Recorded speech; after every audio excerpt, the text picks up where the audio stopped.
Don't party with them, don't tire them out, and don't fuck them. If you're hearing our voices, it means it's time for It's This Meets That, the podcast where we watch the worst movies from trailer to end credits scene by scene, so you don't have to, but maybe you should. I'm Russ. I'm Jared. It's a good life motto there, life lesson. Words to live by. Words to live by. That's what I was looking for. Oh my God. So we're back. I'm tired. I'm exhausted. After that. What a movie. So if you don't know, last week we did trailer trash for the Netflix Judd Apatow movie, The Bubble. Just came out April 1st, I think. Big April Fool's joke on all of us, pretty much. Yep. now that we've seen it. Yep. So this is it. This is going to be the beginning of our scene by scene breakdown of it. So do you want to recap what the hell it was about? Yep. So the premise here is a group of actors and actresses stuck inside a pandemic bubble at a hotel attempts to complete a film. Bleh. Simple enough. 2 locations in this movie. That's it. That's it. That's it.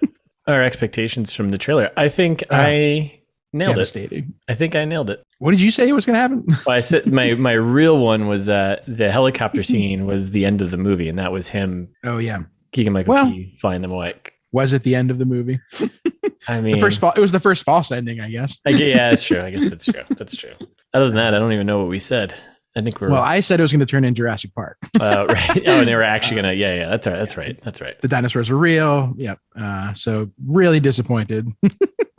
There was a point where I thought they were gonna kill all the actors, and I was like, oh, this might actually turn good here. Right. Yep. Same. I know which part you're talking about. All of a sudden they become like the hunted, and I'm like, all right, now I'm in. Now this would be funny. Yeah. Right. I would totally watch that. I actually did my pitch for this movie, or I had the idea for it before we watched it, which I never do. But I was like, I bet this is going to be a paint by numbers. Like, I think I know what's going to happen. Yeah. And then I stuck with it at the end. I was like, yep, nope, I was right. It's exactly that. Stick with your gut instinct. Yeah. All right. So let's keep moving, I guess. So the quick info on this. So it's directed by Judd Apatow, who we all know and may or may not love. Yep. I'm generally a fan. I don't have any problems. Same. Yeah. I would say I'm a fan. Love. Yeah. Yeah. I guess. Yeah. I don't throw that word around lightly. Not on this podcast. We don't. That's right. That's right. Screenwriters was Judd Apatow and Pam Brady. Which, yeah, I mean, it didn't help. You didn't help, Pam. I'm sorry. I expected better from you. Yeah. I expected a lot better from Judd Apatow also. Yeah. She's got great credits. Yeah, she's tied to South Park. I didn't realize that. The bigger, louder, longer uncut. Fantastic film. Yeah, but she's done a ton of TV. She did Hot Rod, which was, I think, kind of funny. I don't remember that one. I didn't see it. Team America, she's got really good credits. Okay. Mm-hmm. And there were funny parts. Yeah. We were just talking about it before we started recording, but this movie had funny bits. Yeah. I can count. The sad part is I can count on one single hand on 3 fingers how many times I laughed in this movie. Okay. I'll be a little more generous than that. I laughed a handful of times, more than a handful of times, but I got chuckles maybe. I went yeah, okay. Fair. But I wasn't. It wasn't because of the story. It was because of just very isolated, funny moments. Yes. Yeah. There's a couple of good lines in there, kind of zipped around here and there, but yeah. Okay, whatever. So who's in this movie? Or go ahead. Everyone is in this movie. I was going to say before you started the list. Yeah, pretty much all of Hollywood is in this, but we'll call it the key players. So Karen Gillan, she's I guess kind of the main person. One of the, I'd say, top 3 main characters. Yeah, we're probably going to go by the actors' names throughout this because there's so many of them, and it's going to be easier than doing character names. So there's Karen Gillan's in it, Leslie Mann. You know how bad I am at actors. That's why I'm worried about this. Yeah. It's your worst nightmare. Yeah. Pedro Pascal, Iris Apatow. I think Apatow. Yeah. Keegan-Michael Key, Maria Bakalova, Guz Khan, Rob Delaney. I definitely had a moment. I was like, oh wait, I know him. Peter Serafinowicz. Right? Serafinowicz. Yeah. Harry Trevaldwyn. Yep, I think you did good. I think I nailed that one right. Samson Travis Kayo. Parker Baldwin. Yep. Samson Kayo, who I do like, and he was on that HBO. We were just talking about this. He's on the HBO series, Our Flag Means Death, which I thought he was good in that. Danielle, he had great lines in this. Yeah, he did. Danielle Vitalis, Nick Kocher, Nick Kocher, and then Veer Das, who plays the other hotel clerk with Maria. Well, he's the hotel owner, I think. Oh, is he? I thought he was just the manager. Yeah. I think he's actually the owner. Oh, really? That's weird. Yeah. Okay. Yeah. Okay. Not that it matters that much. Like there's so few notable characters in this movie. Yeah. Despite having a million characters, you're like, oh, no, everyone's okay. And in production, box office stuff, it was a Netflix film, so I couldn't find anything. So yeah, but it had to be expensive. Yes, yes, probably. If Netflix is right, if is and a lot of CG, and the CG was like fine, like it was good. Yeah. It's a couple deep fakes in there. Oh, well, those were bad, but intentionally bad, like we talked about. But but like the CG, all the CG dinosaurs and stuff, I feel like we're like well done. Yeah, absolutely. Anyway. So no numbers there. Like let's get to the meat here. The Hollywood pitch me, motherfucker. It sounds more and more natural every time you say it. So for this one, some really obvious parallels with another Judd Apatow joint, Funny People, right? So yeah, I mean, first of all, it's Judd Apatow, also starring Leslie Mann, and Iris is in here too, and his other daughter actually. But okay, family affair. Yep. Yeah, the whole gang, just like this movie. Yep. It's about like a washed up movie star, just like this movie, right? Who it's also about a disease, just like this movie. Okay. There's some funny people, right? He has leukemia or something. Yeah, terminal cancer of some sort. Right, which is like the COVID of cancers, as we all know. Yeah. And commonly known as commonly known as COVID of cancers. And then also at the, there's some infidelity in there. There's some personal relationship drama, just like this movie is mostly about. Funny People was like, okay, I don't dislike Funny People. I thought it was pretty good. Yeah. This movie stunk. So not much you can say there. And then it ends kind of where they don't really learn lessons, or like they kind of do, but like not really. Like their lives are still ruined kind of in the process. Yeah.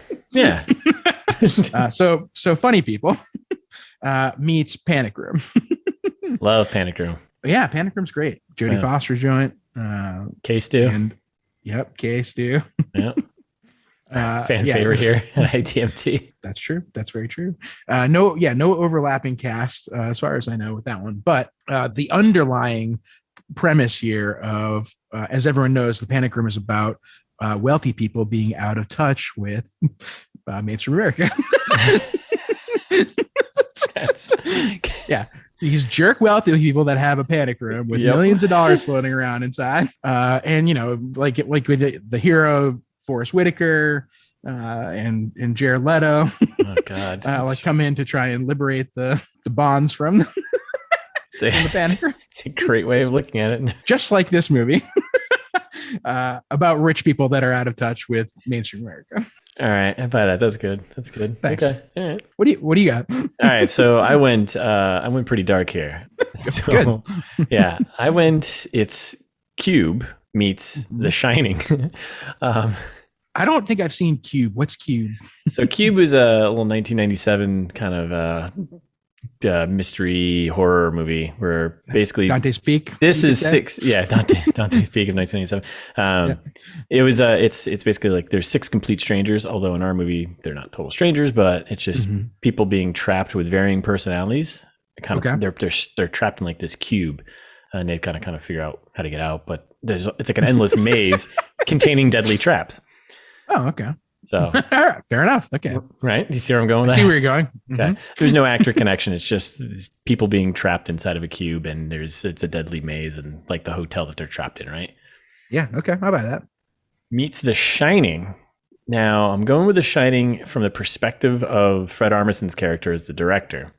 And again, the connection is the hotel, right? And we all know The Shining, there's a sinister presence in this hotel that causes Jack Nicholson's character to do crazy things, just like in our movie we're watching. The kind of hotel, there's sinister presence in there, as in the studio execs coming through the Zooms. Oh, security guy who's a little crazy. And he kind of, and all the actors start being kind of, jerks. And Fred Armisen, the director, kind of loses his brain towards the end. Just like Jack Nicholson. Just like Jack Nicholson. And I picked 2 horror movies because they're not funny, just like this movie. So see what I did there? Oh boy. Yeah, pretty good. So that's nice. That's my pitch, man. I feel good about that one. I'm confident. I like that one. Yeah. Oh, I think we did great today. We do great every day. Yeah. Come on. And I say that every episode now. Which the listeners know we're a very self-congratulatory podcast. You gotta. That's right. If you're not gonna prop yourself up, who's going to? If we're not gonna fluff our own pillows, no one else is going to. That's exactly right. I'll fluff your pillow any day, buddy. Thanks, bud. All right. Well, fast facts. You pulled these, so I'll let you. Yeah. I'll let you shoot them down. It's been a while, I feel like, since I've contributed here. Yeah, do something. Yeah. Today I finished early. No good trivia about this movie. I'm prefacing this section with these fast facts are all kind of a reach. The movie's been out for a week, so it's a little tough to. Also fair. Well, yeah, we're timely. We're timely. Yes. So the scene with Pedro Pascal and Daisy Ridley, who we didn't say is in this movie, but is in this movie for 2 minutes. Yeah, she has a little cameo bit. Yeah. Apparently that scene was supposed to be way longer and have an actual sex scene. Really? Yep. And they shot it. And then they just cut it. So tough life. I don't know how to feel about that. Like poor Daisy Ridley that she had to do all this extra work and shoot that. But also it's probably better for her that it wasn't in the movie. I'd also like to call out, maybe I'm doing this too soon, but Daisy Ridley with an American accent. She didn't have a British accent, right? Correct. It's like the first time I think we've ever seen her not have to do. Oh yeah, I guess so. Yeah. And pretty good. Not bad. Yeah. That's good. I believe she was American. Yeah. Totally passable. But yeah, either way, like what a weird, I mean, that seems weird anyway. Yeah. It was. There's drugs involved though. So sure. The next one is kind of like a little bit of a movie, good bar trivia, which I appreciate. One of the few good fast facts we've got here. At one point, the son of Leslie Mann and David Duchovny, the adopted 16-year-old son. To be honest, did we not list David Duchovny as in this movie? I don't think I said his name. Oh my God. Yeah, I don't think I did. Oh, this is what happens when you start pulling all the. I know. See, this never let me do Russ job. Yeah, David Duchovny's in this movie. Yeah, BT dub. David Duchovny's in this.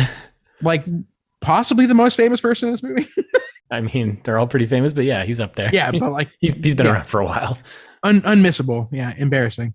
So anyway, no, David Duchovny and Leslie Mann have a kid in this movie, an adopted 16-year-old. I think now he's like 17 or whatever. 18-year-old kid in the movie, and he accuses. They're having a video chat, and he says, "I thought you were dating the guy who used to be on Friends," which Leslie Mann is very often in Judd Apatow, her actual husband's movies, with Paul Rudd and in some kind of relationship with Paul Rudd, who was in the last season of Friends. Oh, wow. So it's kind of like an Apatow in universe joke of like, oh, aren't you always with Paul Rudd? Like what? Okay. Right. Yeah, I like that. That's good. It's a stretch, but that's like a fun little trivia. I don't hate that one. It's like a degrees of separation type of thing. I like it. Yeah, exactly. And who doesn't love talking about Paul? It's not like this is Leslie Mann's 32nd movie or like seventh movie directed by her husband. Like, God, yeah. Those are the worst. Those are the absolute worst. Another thing. So there are interviews with Judd Apatow talking about this and how he's like, it's not really, there's nothing to do with it other than dinosaurs, but slightly inspired by the production of Jurassic World Dominion, which is coming out later this year. Pretty obvious. Yeah, right. I'm proud of us not doing any Tropic Thunder or any movie within a movie or any of the Jurassic Park movies as our Hollywood pitch. For sure. Me too. But apparently, I forgot when Jurassic World Dominion was also filming in like 2019, 2020 and had to like shut down because of COVID, and they had to do a bunch of extra protocols, and they were all kind of trapped in a hotel together. Yeah. In a little bubble. So like that's like very loosely inspired. Obviously nothing to do with the actual shooting of the movie, but this one is another one that was like kind of a nice bar trivia that I appreciate on the IMDb here. So during the second quarantine phase of the movie, listeners, there are 2 quarantine phases in the movie. Yeah, it's that exciting. Yeah, it's that exciting.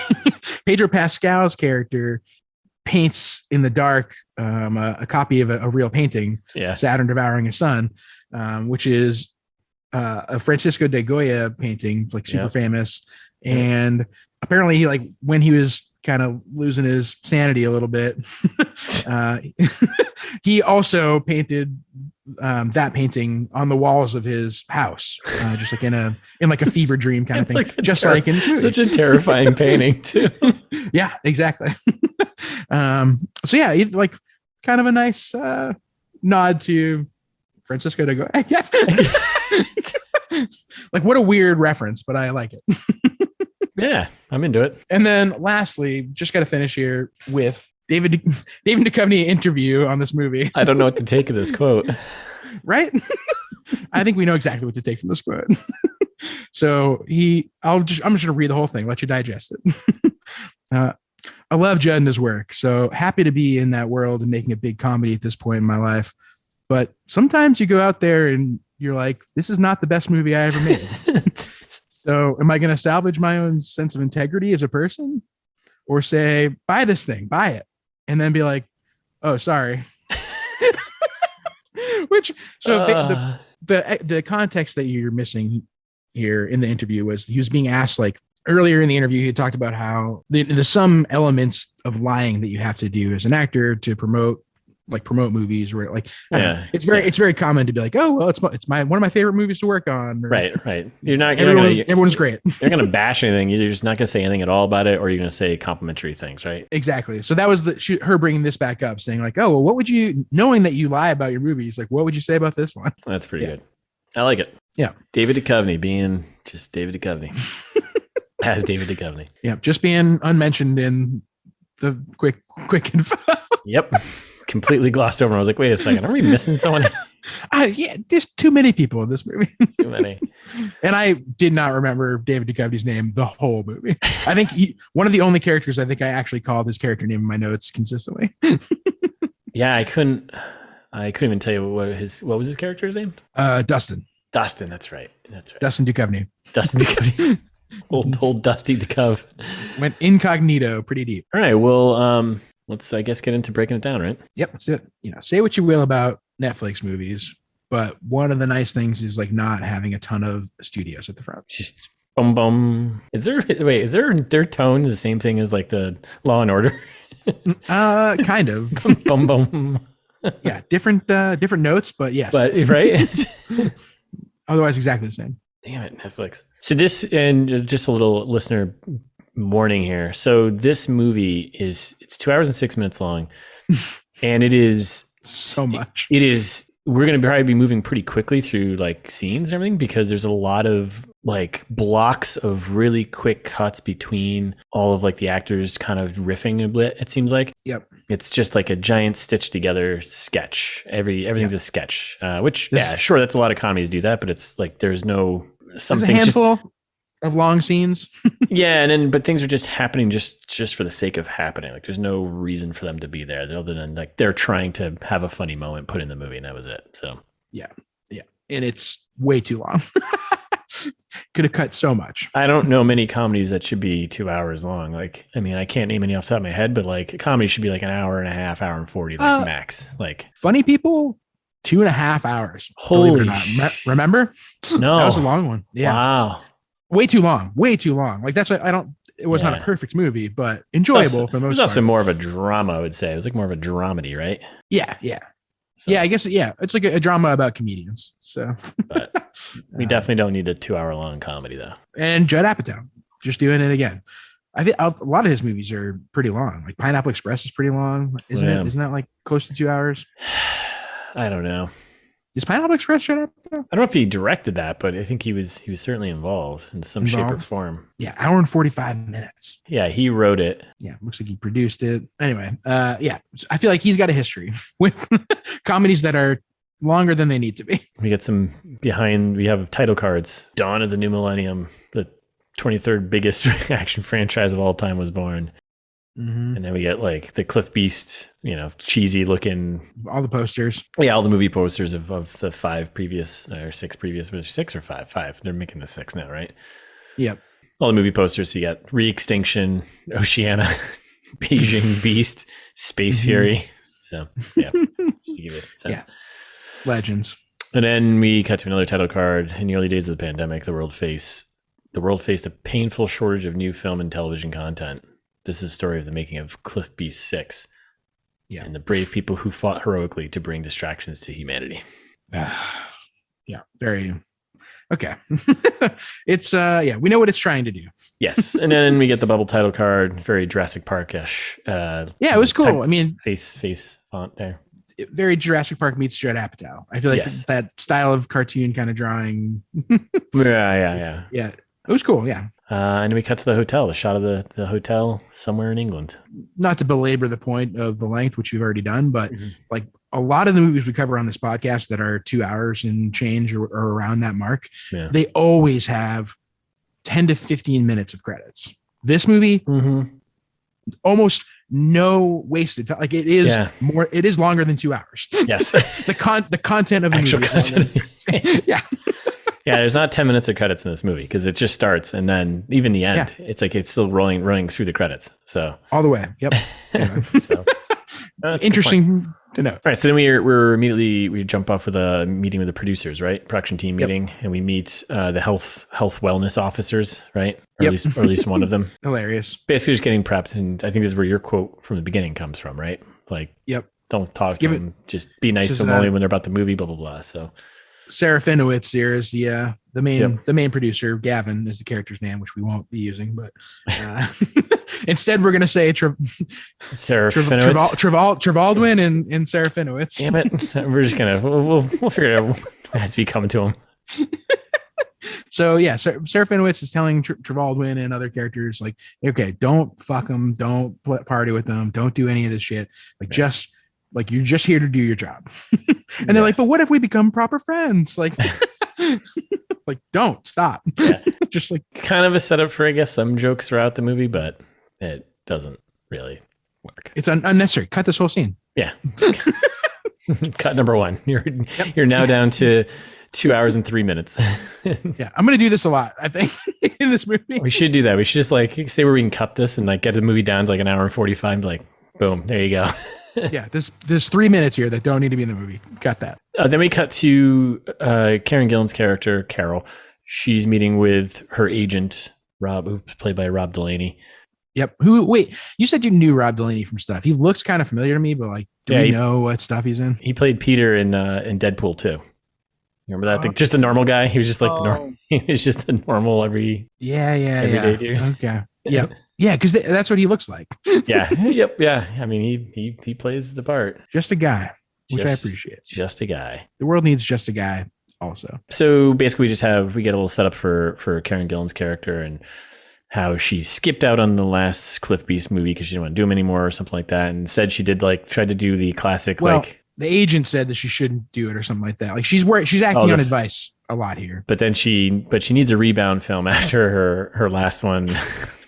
Jerusalem Rising. Jerusalem Rising. Oh God. A little whitewashing joke. So I guess that's good. Horrible. She played a half Palestinian, half Israeli character who tries to bring peace when the aliens come and attack. Right. We can all unite against the aliens is the premise. Kind of funny now when we talk about it.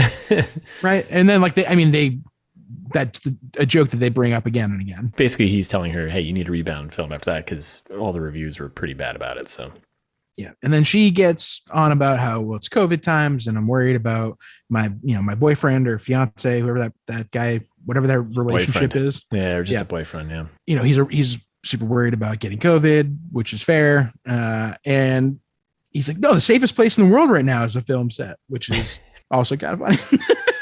intentionally. And then so she agrees. She agrees to be put in the bubble, right? Exactly. And then we get a title card day one, and between this and the next kind of little moment, she's in a car doing a video chat with her boyfriend back home, and we find out that he's got 2 kids, and he's kind of he's unemployed. He's kind of just living in her place, blah blah blah. His kids don't even care about her, even know who she is, basically. Yep. Little jerks. And then we pull up to there are a couple of funny jokes here too, or like not funny, but like bleak. Like they like, I think part of what makes this movie suck is that it's COVID jokes that would have been like, honestly, I think they would have played better in like end of 2020 or like early 2021. Like, you need it more fresh. Like it's 2 years now of like, the boyfriend makes a throwaway comment like, well, I just heard veterinarians are going to start treating people soon, so that should help. And like, oh yeah, that like is a thing that happened and like has been horrible since then. And like, yeah, we have a huge shortage of healthcare workers, and now I'm sad about it. But like, it's not like like, oh yeah, I forgot that we still live in this hellish reality 2 years later. Like, thanks for reminding me, Judd Apatow again. Great. Yeah. Then they arrive at the medical tent at the hotel, right? That's what you're getting to. Yeah. So it's just you kind of meet all the other players here. You get Gavin again, it's the producer there. Yep. Talking about the protocols they got in place. We meet the PA, Danielle Vitalis, Pippa. Yep. And then we meet Samson's character there, right? Yep. This is gonna be tough to keep track of everyone here. I know. We're doing the hard work for the people, so they don't have to, right? Yeah. Because the listeners will thank us. Yeah, someday. So they're going through like the protocols, and it's like, yep, you gotta basically, you gotta quarantine for 2 weeks, right? And then we meet at least one of the other actors. Howie is his character's name. What's this guy's name? Guz Khan. Guz Khan. Thank you. I love it. Are we allowed to smoke weed in our room? Because I forgot to bring my edibles.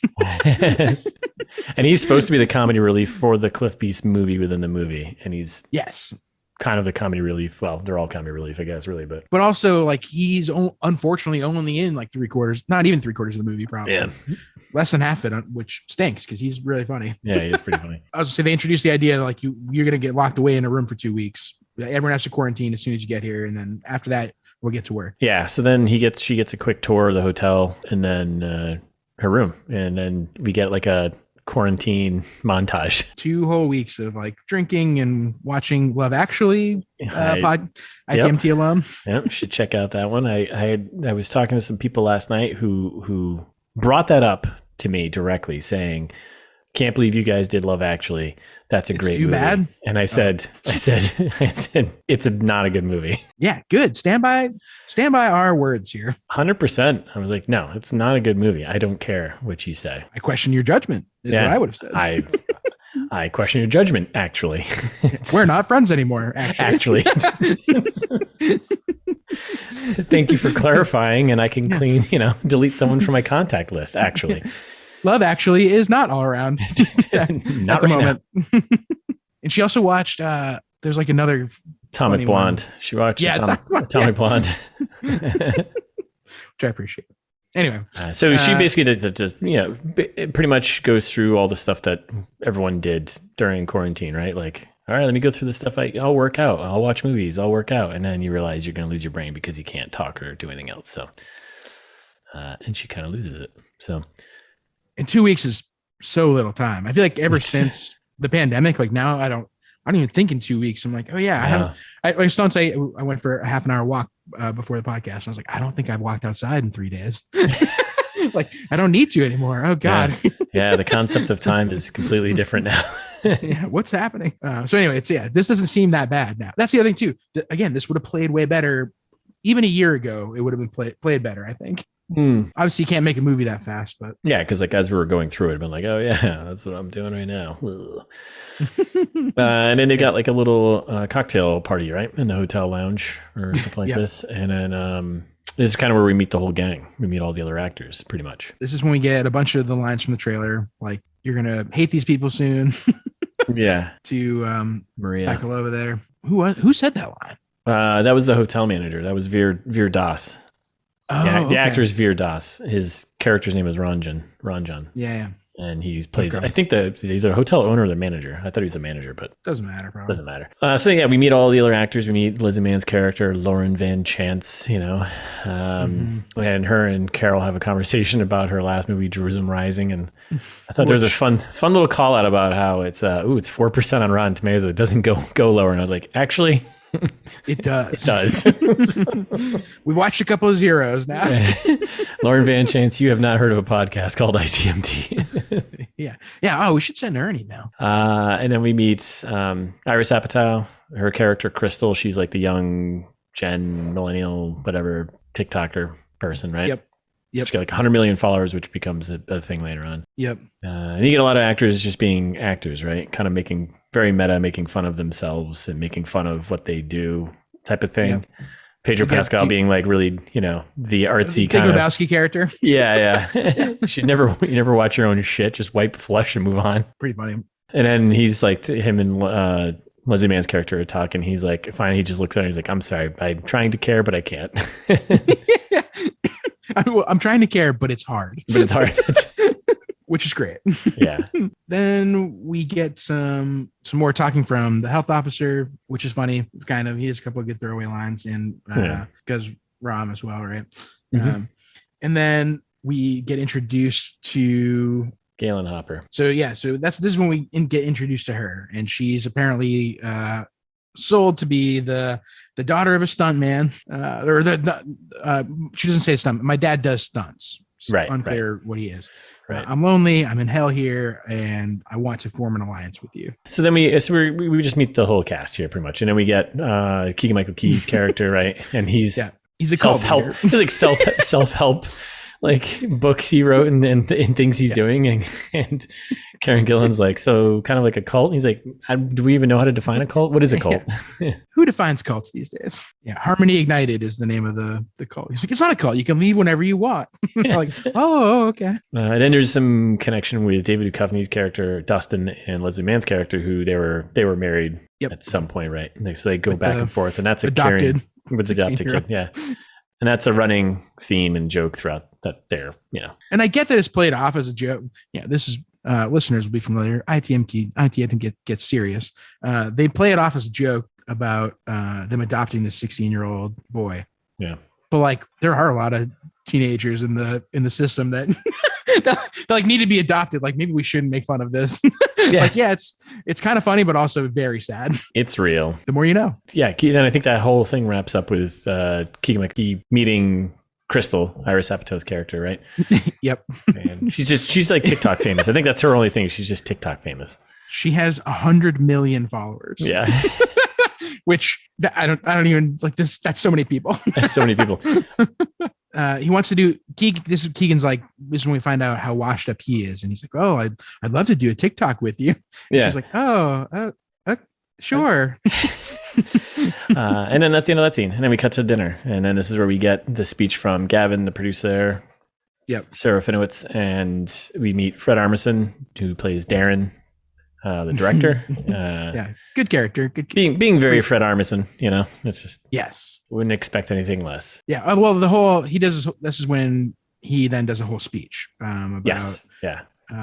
Trying to get people kind of psyched up for the movie. Like they're like, oh, and we introduce you to this famous director from recently made a movie in Home Depot about tiles. And he's like, yeah, don't worry. Like this is your car as the franchise, and I'm going to step in and take the wheel. Like we might hit the railing. Some of you might not survive. Yeah. Pedro Pascal's character is just like, we're fucked. It's pretty funny. So then, that's that. So we've met everyone. We met all the main folks here, pretty much, right? Yeah, and I've been introduced to the idea that the whole premise is like they're trying to make something that will make the world forget all their problems. And then we go to day 15 rehearsals, right? And it's just big montage. Yeah, it's kind of like just a montage of all the actors kind of training. Like there's a fight choreograph going between Fred Armisen and David Duchovny, which plays a part at the end of the movie. Leslie Mann doing like the hawking. Yep, exactly. Or falconing, right? Is that the proper term? Yep. Yeah, either works apparently. Right. And then we get dog attack. Yeah, dog attack on Pedro Pascal's character, and then Howie, the comic relief, he's doing like bow and arrow training and they're trying to make all these moments kind of funny, and they're just they're fine. It's whatever. Yeah, Leslie Mann saying, "Can you train him to pick off David Duchovny's balls?" Which comes back later, and then we cut to just a TikTok video for like an actual minute. Cut the scene. Cut this whole scene. Cut the montage, because all of that foreshadowing that they were doing here, not worth it. There's no payoff that was good enough. Yeah, it doesn't matter. No. But yes, we literally have an actual like TikTok video. So her TikTok handle is the Crystal Chris. Okay. I did not look it up, but tried to. You tried. I don't know if it actually exists, which is kind of disappointing. Like, how does this not actually exist as like a bad marketing? So anyways, they literally spend an entire minute on a TikTok video, choreographed thing with the entire cast. And even like the hotel staff was mixed in there, or maybe not this one, or maybe the second one. Everyone in the movie. Yeah, it was just like, did they actually do this like during like a quarantine moment, like on the set or something? Like what? So frustrating. Why? What is going on? This is when we get introduced to Paula. Kate McKinnon, right? Yeah. Paula, the studio head. And she's at a ski resort. Serafinowicz. And she's at a ski resort. And he's like, what are you doing? What are you doing? Where are you? And she's like, oh, I'm at a ski resort. It was the only country that was open. Yeah. Well, not for normal people. I'm with rich people. Rich people. Which, yeah, like there were definitely some funny class criticisms here. There's some chuckle moments, but I mean, most of the Kate McKinnon stuff was decent. So yeah, her delivery was good. Apparently, like she got vaccinated 6 months before the vaccine was available. That's right. She's like, again, because I'm with rich people. Get with it. You seeing how this is working? Yeah. So we get an idea that she's putting pressure on him, and you got to get this movie made. And then that'll come up a little bit later. And then gotta save the studio. We're in Keegan-Michael Key's Keegan's hotel room, I guess, and him and the manager there. They're talking about the cult, kind of. Yeah. Veer Das, they're like chatting, and he's talking about like the cult and his religion, whatever. And then Veer Das goes to this whole thing about an idea his brother has. What's your dream? Right? Yeah. Well, my dream, my brother invented this hand that you put on you or inside you, and then people across the world, they do something to a different hand, and like you feel that on you or inside you. And he's like, yeah, well, thanks for coming to pick up my tray. I appreciate it. Just like an awkward sketch moment, I guess. Yeah, it was funny. Yeah. Like this movie had so many like good like 1-2 lines that were funny, but like couldn't capitalize on it to make a movie. Like I would watch a YouTube playlist of these things, of like, give me a minute at a time, and I'd be like, oh, like, and that's how it feels at a party. Yeah, exactly. Yeah, it's just not. They're just like that has no bearing on the movie itself and what's actually happening, right? Right. It's still like it still should be part of a comedy, right? Like if you're still making a good movie, you're still making a movie. You can't just stitch together, but then it's just SNL. Like right. Have this play a part in the movie, like exactly. So yeah, then we cut to Pedro Pascal's character there. He asking Maria Bakalova's character, hotel clerk, to have sex. Hey, you want to have sex? Yeah, yes. Immediately she's like, very much. Yes. However, after we get to know each other, and then you meet my dad, and then you sign a lifelong agreement, and I'm a pure angel. This isn't going to happen. Yeah, that's another. Sure, it's there. And then we're at day 31, shoot day number 1. Good Lord. This is like 15 minutes into the movie. So this is pretty much the scene from the trailer where health wellness guy there. Travelocity. He's just going, it's just right from the trailer. It's a little extended of him talking about all the protocols and what you can and can't do. And then that's it. There's nothing else to it. He does the eyes thing, like Yeah. And it's not as bad as it seemed in the trailer. Like it's not like he's breaking character to chuckle. Like it's, no, it was part of the whole little shtick thing there. So it's horrible, kind of funny, but yeah, just like kind of also cut that whole scene. Yeah, we don't need it. It's not that funny, and it's just doesn't do anything. If you're leading with shoot day 1, go to the next scene where they're on set. Easy enough. Now we're on the movie within the movie, right? We are in the swamp kind of thing, right? And gang doing some acting in the movie within the movie. Pedro Pascal's doing like a What We Do in Shadows accent. Like a weird like Transylvania, New Zealand. Yeah. Unclear. But this is again straight from the trailer, and it's them kind of walking around doing the whole "that's a baby dinosaur" thing, and then one of them comes down, picks one of them up, and Keegan goes running after him, and then it cuts, and then you get the green screen behind the scenes, exactly the magic. Trailer. Yep. So isn't this where David Duchovny's character, he starts going on about how he wants to do rewrites and he wants to protect the franchise, and he's the guardian of the franchise. Yeah. So he wants Which to do funny. a bunch of rewrites for scenes and stuff like that. So yeah. And like, I imagine there are definitely actors that do that. Oh, 100%. I'm the guardian of the franchise. There's no doubt. It's illogical for us to be talking about somebody teaching the dinosaurs how to fly. Oh, okay. Yeah, that's the line. Yep, that's it. Nailed it. Poor Fred Armisen at this point. You can already tell kind of like they're setting up his character for being not very effective. Mm-hmm. He's just like, guys, if you make any changes to the script, can you at least like CC me on it? Yeah, he's kind of on the softer side in terms of directing, and not being very strong with him. So then we cut to a lounge, right back in the hotel lounge, and they're just sing along, hanging out, playing a piano, singing along, forgetting lyrics to the song. Very hottie or naughty-esque. And then the party's broken up with the production, the PAs, and health wellness, and Gavin there coming in, telling them that we have a situation. They have a positive test on set, so they all have to quarantine again. Yep. And there's a bunch of pushback. They don't want to do this again. They can't handle it. So.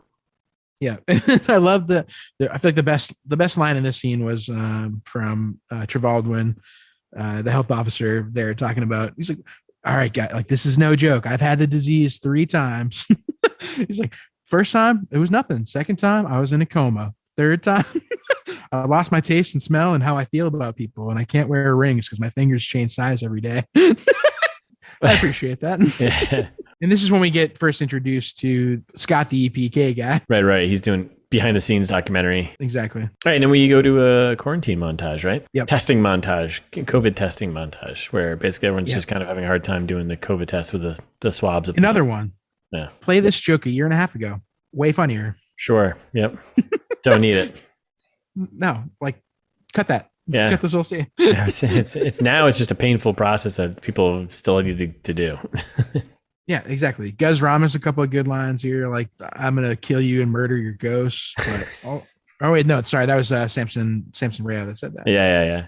Samson Kayo, way funnier lines. But yeah, awful, terrible. Give it all up, and then more quarantine montage, right? Yes. Now it's all the actors. The first time was just Carol. Now it's all the actors. Kind of they cut obviously the montage. So they cut between all of them doing their own thing. Like Pedro Pascal is kind of going over his one line, over his one line over and over again. Kind of funny. Fred Armisen, as the director, he's got all of his storyboards and stuff like this, and he's making noises of like what the dinosaurs would sound like and recording it. So, yep. And then the actors kind of doing nothing really and just losing their minds. Keegan-Michael Key's character telling himself that he's not in competition with Iris Apatow's character. He's like, he's sitting in bed watching her TikTok.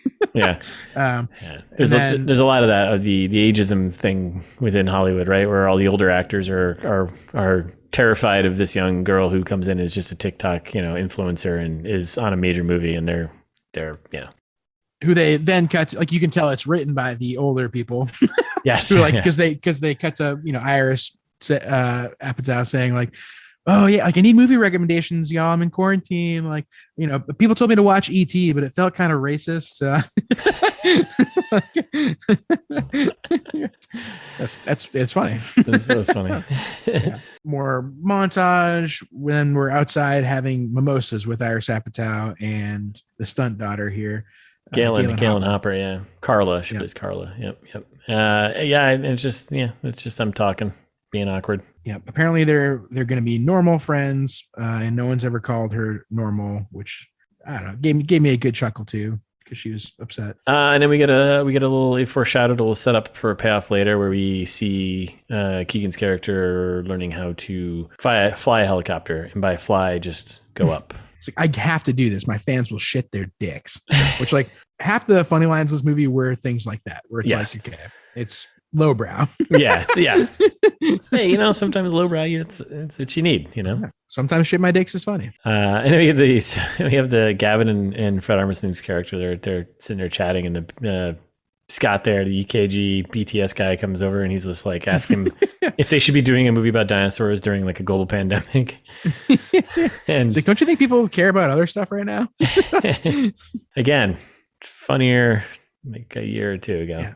And that's when Serafinowicz reveals, he's like, no, everyone wants Fred Armisen to fail. Yeah. Like that's what we're all rooting for. And then I just put this as like, there's just, again, this is like a string of just moments happening. I don't know if anything really important here, but I fill in, but there's a Pedro Pascal flirting scene with Bakalova again. And then there's the director and Gavin there, you know, having a deeper conversation about how, you know, him as a director, right? And how he's like not good and whatever. And then we get more Leslie Mann and David Duchovny. This is when he's like, I apologize. I'm sorry I skipped your mom's funeral to go to the People's Choice Awards. They're having a big apologizing moment, and then they go have sex on set. That's it. Then we get a video chat with Iris Apatow's mom. Maria Bamford, played by Maria Bamford, right? Yep. Funny bit from the trailer. I did like she asked if Timothy Oily fan. Oily fan. Yeah. Why'd you say it like that? It's like, all right, that's kind of funny. And then, it's just stuff from the trailer. So, and then Karen Gillan's like sleeping and something wakes her up. She hears this noise and she goes upstairs in the hotel hallway there. And there's a soccer team there who's been tossed in the bubble. Different bubble.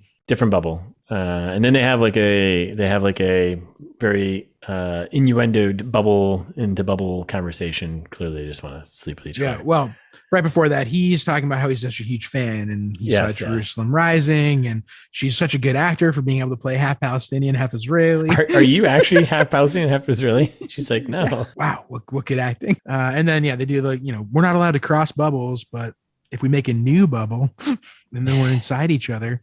We're inside our bubbles. It's done. But they don't. They don't that night. They're both like, no, we can't. And then next day, we're at meditation day, right? And this Samson Kayo leading the meditation here. Yeah, and this is where Howie flips his shit, basically, right? Well, Samson Kayo is kind of like taunting them, and like he's like, release the fear of catching the virus, release the fear of the movie industry collapsing, release the fear that you're not that important or irrelevant anymore. Right. Which for actors is like, wait a second, that's like the worst nightmare, right? Yeah.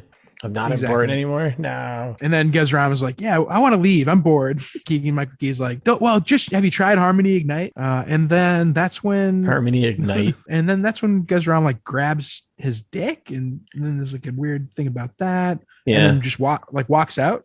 And this is when Serafinowicz tries to stop him outside. They tell him that he's like, I'm replaceable. Everyone's replaceable. That's the whole premise. He does give a nice little speech about the Batmans, which was kind of funny, I thought. Yeah, the Batmans was kind of funny. Yeah. But again, like, I don't know. It's just like, just chuckle. It was like, yeah. What a throwaway. Yeah. It's like, and the skinny guy from Twilight. Ha ha ha. And then he goes running, and it's just a shot from the trailer where he for some reason falls over a wall. Not in the direction of London, which is where he was intending to go. And then here we are, day 61. We made it. Yeah, we're at the hotel. We get Karen Gillan and Pedro Pascal and Keegan-Michael Key. They're like walking around the hotel lobby, and then we get a new security team has been brought in. Yeah. Ambushed by the security force here. Yeah, Mr. Best and they're hardcore. They're pretty hardcore. And they tag all the actors with like these little tracking devices, which doesn't play a part later on, does it? Nope, it does not. And then they like have a weird throwaway line about him being the security for DaBaby, which I was like, okay, that maybe would have played better a year ago. Don't even know who that is. It's a rapper. Doesn't matter. I mean, I figured. And then we get another throwaway line from Verdas here. Well, shit's getting real on Cliff Beast. Cut this whole scene. No one cares. This doesn't matter. No, it's funny. I guess introducing the new security team is the only important thing, but even that, like, I don't know, do that. You could do it any other time. Like it didn't matter. Yeah, no, the trackers they didn't do anything. They didn't come back later. That was it. Yep. Stupid. And then we're back on set. We're in the movie within the movie, right? So Howie has left. He's a comedic relief and he's left. He's left the set. He's left the movie, right? Yep. So now we're at the, how do they write off a character while they're making the movie? The corporation won't be happy. They find him dead. The dinosaurs have torn him apart when gruesomely one comes chewing him up and spits his head out in front of everyone. And it's like, that's how you do that. So first, like, I don't know, that could be anyone. it's just leg chunks. Like that could be anyone. That's his belt. I have the same belt. Yeah. Everybody screams. Fred Armisen's like, no, this all works. Like, you're bad.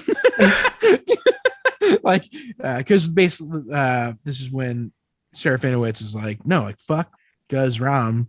Yeah, we have to keep going. Yeah. like the movie gets made. You're bad. And then we cut to Karen Gillan's character doing a Zoom video chat with her boyfriend, right? And we find out that he is cheating on her with a waitress, Monica, a waitress they've had together. Yes, they had together at their Valentine's dinner. Yep. Valentine's Day dinner. And he breaks up with her. Mm-hmm. And then he's like, all right, kids, say goodbye to Carol. And they show the kid. And the kid's like, Who's Carol? Who's Carol? Yeah, that's pretty funny. No, that was good. That kid was kind of funny. And then we get more Pedro Pascal trying to just have sex with someone. He goes to the PA and is like, hey, you want to have sex? And she's like, I'm eating. No, I'm having dinner. And then he goes to Trevaldwyn. He's like, and he over there, and he's like, no, I'm good. I'm done eating, but I'm okay. And then they cut to Carol and the soccer player, and I guess they go to hook up, right? Yep, exactly. Everyone's hooking up. Everything's happening here. And then I listed the next thing, a group of scenes as just stuff happens. So yeah. Well, Leslie Mann and David Duchovny hook up again too. Speaking of everyone hooking up. Yeah, Crystal and her friend like escaping, like they're just running across the front yard or something like that. Don't they? Just, they're running around. There was the yard. a little bit of a funny bit on the David Duchovny because they have a video chat with the two of them, Leslie Mann and David Duchovny, with the son. Oh yeah. Like, Dad's never gonna change. He did some fucked up shit. I googled him. Doesn't know because obviously he's been adopted for like a year or two and he's older. Like he doesn't know these people. No, not at all. So he just Googles them to find out. Yeah, and like they're talking in front of him, like maybe we didn't adopt the right kid after all. He's like, you guys are a bag full of dicks. That's pretty funny. He had some good lines. And then then the two girls, I guess, go running. They snuck off to London. That's what they went off to a party. Oh, foreshadowed for later. Right. Okay, yeah, I didn't connect that because this part maybe I just wasn't really paying attention. Okay, it doesn't matter. Yeah. I guess it does come back later. 1 second, yeah. This is where we get the scene from Pedro Pascal now doing some drugs and doing like a kind of a Peloton style workout session, right? Yeah, well, it's one of the. Is that actually something? Yeah, there is like a mirror. Yeah, there is, right? Yeah, and then they have like a video of someone helping you like walk through like the exercise and stuff. Yeah, they're not a sponsor, so we won't say who it is. We're not going to say who it is, no. But if you want to, it's not because we can't remember. And then this is where we get a little cameo from Daisy Ridley, and she's not in her British accent. I didn't recognize her at first. I was like, I asked her, you really didn't? Who is this? And she's like, it's Ray. I was like, oh, Ray Skywalker. My bad. I can't do actors. I didn't recognize David Duchovny. I don't know anyone in this movie. And then there's a weird trippy kind of moment of him making out with the mirror and her face pops through and then he's inside the mirror having sex with her or something. And then we cut to Carol and the soccer player having sex and he can't remember her name correctly. He keeps calling her character's name. Like in the movie. Dr. Lacey. Yeah, Dr. Lacey. I'm not Dr. Lacey. My name's not Lacey. Yeah, he's like, oh, Carol Lacey. She's like, no. Dr. Carol. I'm not a doctor. You wake up the next day and she's like, I'm sick, right? I feel sick. Exactly. Pedro Pascal is also feeling sick, and he asks Samson Kayo to hold his hair. Yeah. He's like, "You have short hair. I don't think I need to do that." He's like, "No." So he goes over to hold his hair, and then immediately gets up and shits like right next to him. And you're like, "What is this scene? Why is this happening? What's going on right now?" And then this is where we get the this scene from the trailer, right? Where Gavin there, Serafinowicz, he comes in and tells the whole gang like, "Hey, no one's tested positive for COVID, but someone's tested positive for influenza and a couple of STDs." And STDs, yeah. And they're like, should we just power through? And everyone's like, yep, everyone power through. We're actors. We can handle this. And they each go through like listing out the things like, I had a broken wrist and a broken ankle. And I finished that scene and, trying to make it sound like they're tough, which maybe that was a little nod to the last Mission Impossible was also filming during COVID. Tom Cruise like broke his ankle on set and kept going. Yeah, I'm assuming probably there's a couple nods to Tom Cruise in this, and then we're on set and they're filming a scene where they're climbing a cliff. This is actually kind of from the trailer as well, but they're all starting to get sick and kind of falling, just hanging on their wires. But like it's not the green screen. You actually see like the cliff that they'd be on in the movie, but they're just like kind of floating in space because they're hanging on their wires. It's kind of funny. Kind of funny. And then they just start vomiting. We get a good vomit scene, right? We get a good argument between Iris Apatow and Karen Gillan here of like, it's like, oh, well, like, I'm not a boomer like you. And she's like, I'm not a boomer. I'm Gen Y. She's like, I saw a photo of you at a Nirvana concert. She's like, that wasn't me. She's like, stop gaslighting me. That's not gaslighting. Your generation sucks. That's kind of funny. And then the nice puke scene. And we get unlike the trailer where it was the dinosaurs in midair floating saying it, which would have been funnier, I think. They cut to the mocap guys who are I think supposed to be the comic relief after Guz Ram leaves. Yeah, I was like, I remember I said in the trailer trash, I was hoping that those two guys would be. I was like, I think they're going to be funnier. I think they're going to Statler and they're going to be a Statler and Waldorf. Yeah. And I was like, I think they're going to be funnier throughout this. And they were like, they could have been really kind of just. And I think that's what they're supposed to be, but they just wasn't. They weren't nailing it. Yeah, wasn't there. The stuff they were given wasn't all that good. So then we get the at the very end of this scene, they're like, to Leslie Mann's character, hey Lauren, who would you say is the most fun person to act with? And she's like, Scott, the EPK guy. And then they cut that. That's the end of not even half the movie. Nope. And everyone's just somehow just wrapping up with a good vomit scene, right? But that feels like a good spot. I think we're gonna figure out what happens after all the vomit. Does everyone get better? Presumably shenanigans ensue. We haven't gotten to the climax yet. Not yet. Something has to happen, right? That's what you hope from a movie. Something will happen, right? Will something happen, listeners? Will it? Find out on the next episode. But thanks for listening. We'll cut it there, and you should come back. But we'll be back on Thursday with part 2. Find out how the vomit went, and does anything actually happen in this movie? Does it get funnier? I will say, talking about it now with you through some of these scenes, I'm like, oh, okay, some of the stuff wasn't bad, but it's not. It's not cohesive. But so we're back on Thursday part 2. In the meantime, you can follow us on Instagram at It's This Meets That, and we're ITMTPod on Twitter. And wherever you listen to us, on Google, Apple, iHeartRadio, wherever, subscribe, follow. And while you're there subscribing or following, especially if you're on Apple or Spotify, you can leave us a review.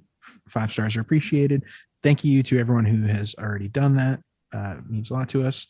And if you're feeling old-fashioned, you can send us an email. It's thismeetsthat@gmail.com. We'll read them in trailer trash like we always do in fan service. And as always, you can go to the website in case you missed anything that we just said in the outro and you want more information, you want to know what's up, you want to go back, listen to older episodes. All of it's there. Anything you'd ever want to know about ITMT is at our website. It's thismeetsthat.com.